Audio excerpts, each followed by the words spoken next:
오늘은 정답 없는 입시 균형이 답이다. 저희가 이제 책 관련된 내용으로 한참 진행을 하다가요.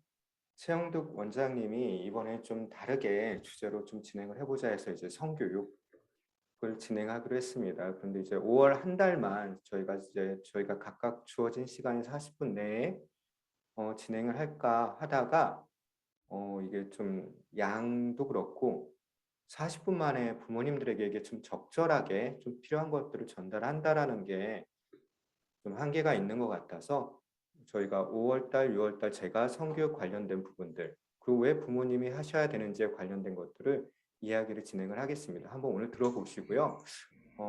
좀 낯선 주제일 수도 있어요. 어떤 부모님들에게. 심리 상담사로서 저도 이제 처음에 이제 성상담 관련해서 훈련을 받았을 때는 상당히 낯선 주제였거든요. 성이라는 게. 상당히 은밀하게 여겨졌던 부분이고 한국 사회에서는 문화적으로 그 남들한테 잘 이렇게 드러나지 않게 하는 거였기 때문에 이 성이라는 부분은 약간 좀 낯설고 당황스럽기도 하고 그런데 이제 수업 시간에 실제 이제 저희가 성 상담 관련해서 이제 공부를 하고 할 때는 가장 먼저 이제 성에 대한 인식이든 태도든 이런 것들을 먼저 점검하긴 했거든요. 그리고 우리나라에 이제 성 상담학이라는 책 하나가 번역된 게 하나 있는데 이게 좀 오래됐거든요. 그 책에 가장 이제 기초를 두고 많은 이제 성상담사들, 뭐 성교육과들이 아마 그 책을 많이 참고하는 걸로 알고 있습니다. 일단 기본적으로 제가 어떤 생각으로 이걸 좀 접근하고 정리했는지부터 여기 계신 분들이 좀 이해를 하셨으면 좋겠다 싶어서요. 먼저 말씀을 드릴게요. 성행동에 관련된 것들을 어떻게 생각하시는지 모르겠지만 저는 이 성적 행동이라는 것은 본능적이고 자연스럽고 즐거움 또는 쾌락, 추구 행동이라고 보고 있고요. 다만 이제 사회문화적으로 합의된 질서 안에서만 허용되는 건 분명합니다. 모든 성적 충동을 아무렇게나 드러내면 범죄잖아요. 특히 요즘 같은 시기에는. 근데 이제 어찌 보면 성행동이라는 거, 성적 행동은 되게 본능적이고 자연스럽고 어찌 보면 자기 어떤 정서적인 쾌락 추구의 한 행동이에요. 어찌 보면 되게 삶에 있어서 되게 중요한 행동이거든요. 인간 삶에 있어서. 그런데 이제 이 성행동, 성 관련돼서 교육을 할 때 요즘 이제 유튜브나 이런 것들 쭉 보시면 워낙 다양한 분들이 성교육을 하세요. 학교에서도 성교육을 진행을 하고는 있지만 그게 이제 얼마나 아이들한테 이제 전달되는지는 모르겠지만 기본적인 지식들은 다 전달을 해주시더라고요. 그리고 이제 이따 뭐 기사나 이런 것들 같이 보면서 이야기를 진행할 텐데 아이들한테 성교육할 때 뭐 뻔한 어떤 생물학적 차이 이런 것들은 다 얘기가 되기 때문에 그거는 이제 뭐 아이들이 이제 지식적으로는 전혀 문제가 없는 것 같고요.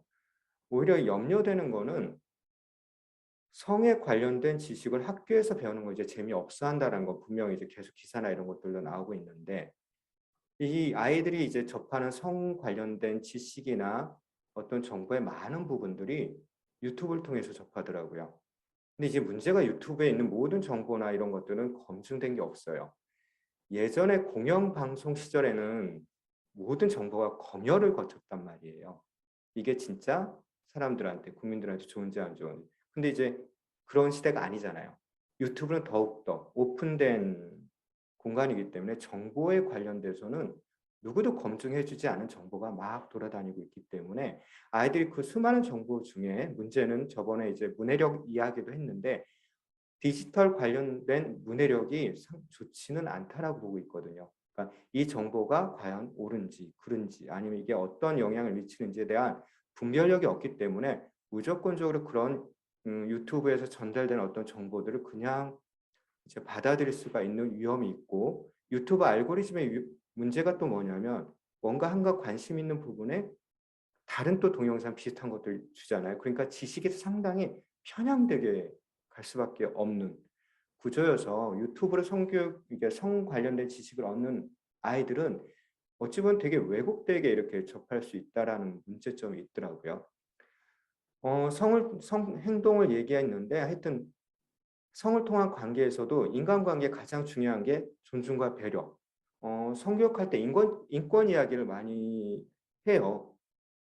근데 인권은 각 나라마다 문화마다 합의된 어떤 권리, 인간의 권리거든요. 그러니까 문화마다 나라마다 다 다른데 한국은 아무래도 선진국에 관련 선진국에서 합의된 어떤 인권을 가져오기 때문에 이제 인권 얘기를 하면 각 문화마다 다 다르거든요. 근데 한국 문화도 우리가 미국 문화하고는 다른데 아무래도 이제 선진국이라고 하는 그쪽에서 많이 갖고 오다 보니까 인권에 대한 것들이 미국 쪽이나 유럽 쪽에 있는 인권을 많이 이야기할 수밖에 없고 근데 한국 문화하고 좀 많이 다르거든요. 근데 인권을 이야기하는 것보다 인간관계나 성을 통한 관계도 존중과 배려라는 것만 기본 키워드만 잘 가지고 있어도 충분하다고 봅니다. 이게 안 되니까 성폭력이든 데이트 폭력이든 이런 문제들이 계속 일어나기 때문에 이 존중과 배려라는 게 전제 조건이 돼야 된다고 보고요. 그래서 5월에는 자녀 성교육자로서 부모 되기에 많이 제가 좀 초점을 두고 이야기를 할 거고요. 6월에는 실제로 이제 자녀 성교육 학인데, 그럼 뭐 부모님이 애하고 앉아서 뭐 유튜브에 나오는 거나 뭐 아니면 학교에서 성교육하는 것처럼 뭐 바나나 넣고 뭐 피 한다고 뭐 콘돔 까고 이렇게 해주는 거 알려줘야 되나? 그런 건 아닌 것 같고요. 부모님들이 그런 역할까지는 할 필요는 없겠다라고 봐요. 이미 많은 것들을 접할 수 있는 아이들이기 때문에 그것보다는 오히려 문제 예방적 대화를 통해서 부모님들이 실제 성 문제 아니면 성폭력에 노출된 아이들이 부모님하고 문제를 해결할 수 있도록 자꾸 이제 기반을 쌓아가는 문제 예방적 대화를 통해서 자녀 성교육하는 것이 필요하다고 봅니다. 부모가 해야 하나요? 라고 질문을 던지면 자녀 성교육은 반드시 부모가 해야 합니다라는 게 제 생각입니다. 왜냐하면 성교육은 인간과 인간관계에 대한 가치관 및 태도 등 신념에 대한 것이거든요. 그리고 부모 역할 중에서 가장 중요한 것은 자녀의 건강하고 바람직한 신념을 형성될 수 있도록 도와주는 거고 그렇다면 이 신념, 그러니까 누군가 이렇게 말하는 거, 교육에 의해서 뭔가 사고가 형성된다라는 건데 이 성은 상당히 민감하고 조심스럽고 물론 자녀가 실수를 하는 걸 충분히 수용을 해줘야 되는 거지만 부모님이 성과 관련해서 실수가 일어나면 이건 너무 큰 고통이 따르기 때문에 좀 성은 상당히 중요하고 좀 많이 이렇게 좀 다루어 주셔야 될 부분인 건 분명한 겁니다. 한 것 같습니다. 그래서 자녀의 성적 말과 행동은 신념의 결과물인데 이걸 제가 왜 썼냐면 요즘은 성인지 감수성이라고 해서 한국 사회가 갑자기 미투 이후 그다음 뭐 동성애 이런 이야기들 다문화적인 어떤 것들을 통해서 이런 말을 상당히 조심스럽게 해야 되는 것들이 많이 있잖아요. 태도도 그렇고 그리고 요즘 정치인들 계속 나와서 얼마 전에도 무슨 정치에서 뭐 동성애 혐오 발언 관련된 것들 조심해야 될 부분들이 있거든요. 그러니까 내가 아무리 신념은 어떤 행동에 대해서 반대한다고 하더라도 뭔가 대외적으로 나오는 말들은 조심해야 되거든요. 그리고 거기에도 기본적으로 뭐 내가 진짜 어떤 것들을 싫다 하더라도 나와 너무 다르다 하더라도 존중과 배려라는 관계 안에서만 이야기가 된다면 어떤 혐오적인 발언 아니면 그 사람을 공격하는 발언이나 어떤 태도들은 보일 수가 없거든요. 그래서 성인지 감수성이라는 건 다문화 감수성 이후 계속 요즘 이제 성인지 감수성이 많이 회자되고 교육을 하고 있어요. 이게 실제로 아이들이 이게 민감하지 않다라고 보면 이제 뭔가 이제 문제들이 일어날 수 있기 때문에 자녀의 성 교육에 있어서도 이 부분은 중요하고요. 그다음 신념을 왜 중요하게 제가 생각을 하냐면 아이들의 행동은 과 생각, 감정은 같이 움직여요. 어느 거 하나 따로 떼서 이야기하기 어려울 정도로. 그런데 인지, 정서, 행동의 가장 중요한 거를 신념이라고 봅니다. 신념은 어찌 보면 인간의 의지를 되게 강화하는 측면이 있고요. 그래서 충동적인 행동을 조절할 수 있는 절제력의 기반이 될 수 있다고 봅니다. 신념이라는 건. 그러니까 확고한 신념이 있는 사람들. 어떤 충동적인 행동도 멈출 수 있는 어떤 신념들. 그래서 신념 교육, 신념에 대한 것들이 성에 있어서도 상당히 중요하다고 보고 있고요. 그러면 이제 부모가 왜 이제 해야 되냐? 이 자녀 성교육은 자녀가 성문제에 빠졌을 때하고 자녀가 성범죄에 연관되었을 때가 실제 상담 장면에서도 많이 만나거든요. 이제 상담사로서 봤을 때. 자녀가 성문제에 빠졌을 때 뭐가 있냐면 이제 스마트폰이 워낙 이제 저번에도 말씀드렸지만 판도라의 상자처럼 아이들 손에 이제 주어져 있고 스마트폰을 통해서 수많은 이제 특히 유튜브나 어떤 것들을 통해서 이제 매체를 다양한 이제 영상들을 접하잖아요. 글을 접하거나 조금만 이제 관심 있게 들어가다 보면 포르노 접하는 거는 상당히 쉽습니다. 그래서 아이들이 한번 이제 발달 시기 아이들이 이런 자극적인 상당히 자극적이거든요. 어쩌면 충격을 받는 아이들도 있고 어떤 포르노 좀 심한 포르노, 하드코어 포르노를 보면은 되게 충격을 받고 그게 트라우마처럼 작동하는 경우도 있고요. 소프트한 걸 보더라도 이게 이제 중독처럼 이제 자꾸만 그걸 보게 되면 이제 문제가 되는 거거든요, 아이들이. 포르노 관련된 것들, 그러니까 어찌 보면 인터넷, 4차 산업혁명 이렇게 IT의 발전에 있어서 어떤 학자들은 그 얘기도 해요. 인터넷이 이렇게 발전되는 기반의 밑에는 포르노 산업이 있었다. 사람들이 뭔가 되게 이 정보를 찾고 인터넷을 통해서 뭔가 소통을 하고 이거보다는 이런 포르노 산업이 통해서 많이 이렇게 퍼졌다라는 이야기도 하거든요. 그래서 포르노에 접할 수 있는 기회가 너무 많아요, 아이들. 이건 부모님이 아무리 무슨 앱을 안전 앱을 깔고 뭐 해도 이건 다 컨트롤할 수가 없거든요. 생각해 보시면 여기 아버님들이나 뭐 어머님들, 특히 이제 아버님들 예전에 한번 생각해 보세요. 저는 중학교 때 처음 접했던 게 야한 잡지예요. 시각적인 거 사진 하나.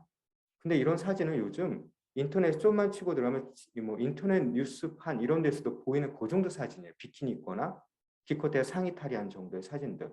이 야한 사진을 중학교 때 처음 접하고 그렇게 성적인 판타지에 빠져 있었던 건데 요즘 아이들은 판타지 자체가 필요 없이 그냥 영상을 보잖아요. 그러면 중학교 이후에 이렇게 뭔가 야한 잡지를 접하고 이렇게 성장했던 우리 세대와 어렸을 때 스마트폰을 통해서 뭔가 야한 동영상, 특히 포르노가 주는 이제 남녀 관계에 있어 되게 왜곡된 부분들을 접한 아이들하고는 되게 많이 차이가 있을 겁니다. 그리고 야동은 너무 자극적이기 때문에 특히 야한 포르노, 이 성중독의 첫 번째가 이제 야한 포르노를 많이 이렇게 접하는 아이들의 문제들이 이제 드러나거든요. 그래서 이제 성문제에 빠질 때 과연 이 아이들이 이걸 어떻게 이제 부모님하고 상의하고 이 문제에서 벗어날 수 있을까예요. 그래서 성범죄 관련된 겁니다. 실제로 성 관련돼서 요즘 뭐 메타버스 있다 기사도 보겠지만 메타버스든 뭐든 이제 몸 캐싱이라는 것도 상담에서도 많이 나오시거든요.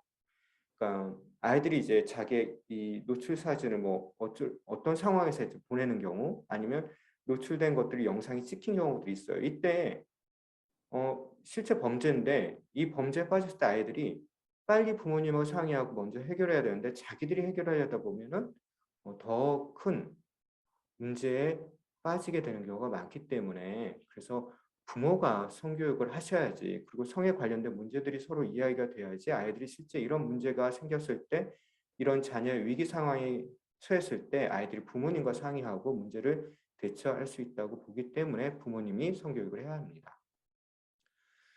자녀의 삶의 위기 상황에서 어떤 선택을 할까? 아동 청소년 같은 경우는 더 나쁜 선택을 할 가능성이 높아요. 일단 부모님한테 혼날까 봐가 큰 것 같아요. 부모님한테 뭔가 이렇게 부모님이 더 안전하지 않은 거예요. 아이들 입장에서는. 그러다 보니까 아이들이 더 나쁜 선택을 할 가능성이 높고요. 심지어 대학생도 청소년 기본법에는 24살, 24세까지 청소년 기본법으로 들어가는데 청소년이에요. 대학생들도. 심지어 대학생들도 위기 상황에서 나쁜 선택할 가능성이 상당히 높아요. 그러니까 아직도 왜냐하면 이게 제가 왜 그럴까 한번 이렇게 좀 봤더니 우리나라의 대부분 대학 입시까지 학습 성취를 위한 시험 문제 해결 능력을 상당히 많이 발달을 시키세요. 실제 잘하고. 근데 삶에 있어서 다양한 문제들에 관련된 이 해결 능력을 충분히 발달시킬 수 있는 기회가 없어요, 아이들이. 그러다 보니까 실제 자기한테 어떤 위기 상황에서 어떤 문제가 있을 때 이 문제 해결 능력이 상당히 생각보다 떨어집니다. 실제 대학생을 만나더라도 문제 해결 능력이 상당히 떨어지는 것을 계속 확인할 수가 있거든요. 그래서 그 부분에 관련돼 특히 성문제 관련돼서는 진짜 더 범죄로 들어가지 않게 좀 부모님과 상의하고 부모님하고 같이 해결할 수 있는 그런 그런 어떤 장치, 안전장치를 위해서 부모님이 성교육을 하는 게 상당히 중요하다고 봅니다. 자, 몇 가지 용어들이 있어요. 성폭력 관련 이제 부모님들이 이제 성교육할 때 아셔야 되는 거 성폭력인 거고요. 이게 아이들이 가해자가 될 수도 있고 피해자가 될 수 있습니다. 우리나라 미투 이후로 이거는 상당히 성인지 감수성 이런 것들 많이 나오거든요. 상당히 중요한 개념이고 얼마 전에 뉴스 아까 이따 기사 나오겠지만 여자 아이돌 그룹이 고등학교에 이렇게 좀 공연을 하러 갔었나 봐요. 거기서 성폭력들이 많이 일어났다고 하더라고요. 특히 남학생들이 잘 모르니까 너무 이제 어떤 아이들 보고 너무 이제 흥분해서 그랬는지 어떤 뭐 사진 카메라 이거 찍는 것도 몰카잖아요. 요즘 몰카 촬영하면 위험한 거 아시죠? 그리고 성적인 이야기들을 막 단톡방에서 이야기하는 거 다 성범죄예요. 그러니까 아이들이 잘 모르고 할 수도 있는 거거든요. 워낙 그리고 어찌 보면 또 아이들이 자기도 모르는 사이에 피해자가 될 수도 있고. 그래서 성폭력 문제 때문에 이게 워낙 이제 특히 이제 이런 온라인 인터넷 매체를 통해서 일어날 수 있기 때문에 디지털 성폭력 문제는 상당히 심각하게 바라보고 있거든요. 아이들이 많이 노출되는 범죄에. 그래서 부모님이 꼭 성교육할 때 이 부분 얘기하셔야 되고 성중독 문제가 이제 상담에서도 많이 만나요. 최근에도 작년에도 이제 만났던 고등학교 남학생 아이는 실제 이제 집에 남의 집 여자가 혼자 사는 집을 몰래 훔쳐보다가 경찰에 걸린 거죠. 그리고 이게 아직 판결이 결정 나지도 않은 상태에서 또 그걸 한 거예요. 그러니까 충동 조절을 못할 정도로 중독이 돼버린 상태인 거예요. 특히 관음증. 이 관음증의 기본은 포르노거든요. 어찌 보면 모든 포르노물은 관음증을 되게 많이 이렇게 발달시킬 수밖에 없잖아요. 다 누군가 성관계하는 걸 몰래 보는 거를 나는 컴퓨터로 보는 거예요. 그렇기 때문에 이 관음증이 자연스럽게 몸에 배는 성중독적인 어떤 문제 행동들을 일으키는 경우가 꽤 있습니다. 관음증. 이게 이제 유튜브가 더 발달하고 유튜브 외에 수많은 이제 영상 매체들 뭐 틱톡이든 뭐든 상당히 많아요. 부모님들도 조금만 키워드를 뭐 섹스 뭐 얘네들이 쓰는 은어들이 있을 거예요. 조금만 치고 들어가면 그냥 다 풀리고 다 볼 수 있는 것들이 상당히 많습니다. 그래서 유튜브나 이런 어떤 포르노를 본다라는 거는 아이들 특히 청소년 발달시기에 관음증을 상당히 많이 발달시키고 관음증은 정확히 저기 정신과 병원을 가시든 심리상담센터 가든 쓰는 기본적인 DSM-5라는 여기 이상심리 관련된 거에 변태 성욕 장애 중에 하나예요. 관음증. 그러니까 상당히 병들어 버리는 상태가 되어버리기 때문에 위험합니다. 자, 부모가 해야 되는 자녀가 엄마들을 부를 때가 있어요. 옛날에 뭐 이렇게 막 진짜 이게 뭐지 무슨 군인들 나와서 했던 거 있잖아요. 항상 근데 생각해 보시면 이게 되게 재밌는 광경이에요. 엄마 말 한참 안 듣다가 아들들이 군대 가서 되게 힘드니까 엄마를 부르고 막 울고 막 하다가 제대하면 또 말 안 들어요. 인간은 기본적으로 고통스러울 때 어머니를 불러요. 그럼 아이들도 성문제든 성폭력, 성범죄든 뭔가 고통스러운 상황 가운데 분명히 엄마를 불러야 돼요. 근데 안 부르는 아이들이 있어요. 왜 그럴까 꼭 생각해 보세요. 부모가 오히려 더 안전하지 않기 때문에 부모님하고 이야기를 안 하는 경우가 상당히 많습니다.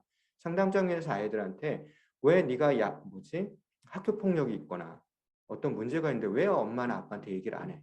문제가 더 커질까 봐요. 그게 더 싫어요. 그리고 자기가 해결하려다 보니까 더 큰 문제에 빠지게 되는 거 많아요. 그렇기 때문에 꼭 부모님들이 자녀에게 있어서 진짜 신뢰로운 사람인지 내가 뭔가 고통스러운 상황 가운데 불렀을 때 응답할 수 있는 사람인지 도움을 줄 수 있는 사람인지 아니면 혼내기만 하는 사람인지 심지어 성폭력 관련된 상담을 예전에 이렇게 했던 적이 있는데 제가 충격적인 게 뭐였냐면 성폭력을 당했어요. 딸이. 근데 부모님이 그걸 쉬쉬하면서 뭔가 오히려 더 비난하고 뭔가 이렇게 아이를 이렇게 충분히 이렇게 이렇게 뭐 이렇게 해주지 않으시고 성인이 돼버린 경우가 있더라고요. 그래서 그렇게 옛날 분도 아닌데 부모님이 아, 그러다 보니까 이제 그 자녀가 완전 이제 마음이 병들어 버리는 상태 있잖아요. 내가 너무 힘든 상황, 성폭력을 당했는데 오히려 부모님이 나를 비난해. 되게 위험하고 안 좋은 거잖아요. 그래서 특히 성과 관련된 것들 꼭 적극적으로 문제 해결하시고 절대 아이는 고통스럽기 때문에 성 문제가 성 중독이든 성 범죄에 빠졌든 고통스러운 상황이거든요. 그럴 때 부모님이 꼭 품어 주셔야 되는 게 맞습니다. 이게 애착 이론이라고 제가 몇 번 말씀드렸을 거예요. 애착 이론의 가장 부모님의 역할 중에 하나가 피난처예요. 아이들이 너무 힘들 때, 고통스러울 때 부모님한테 다가갈 수 있는, 부모님한테 안길 수 있는 피난처. 그건 부모님에 대한 친밀감과 이 신뢰가 있어야지 가능하다고 봅니다. 애착 이론에서도. 이게 없다라면 아이들은 문제 상황 가운데 자기가 뭔가 해결하려고 하고 더 큰 문제에 빠지는데 성과 관련된 거는 너무 어, 고통스럽기 때문에 진짜 이 성과 관련된 교육은 꼭 부모님이 하시면서 관계 형성을 좀 친밀하고 안전하게 해놓으시는 거 상당히 필요합니다.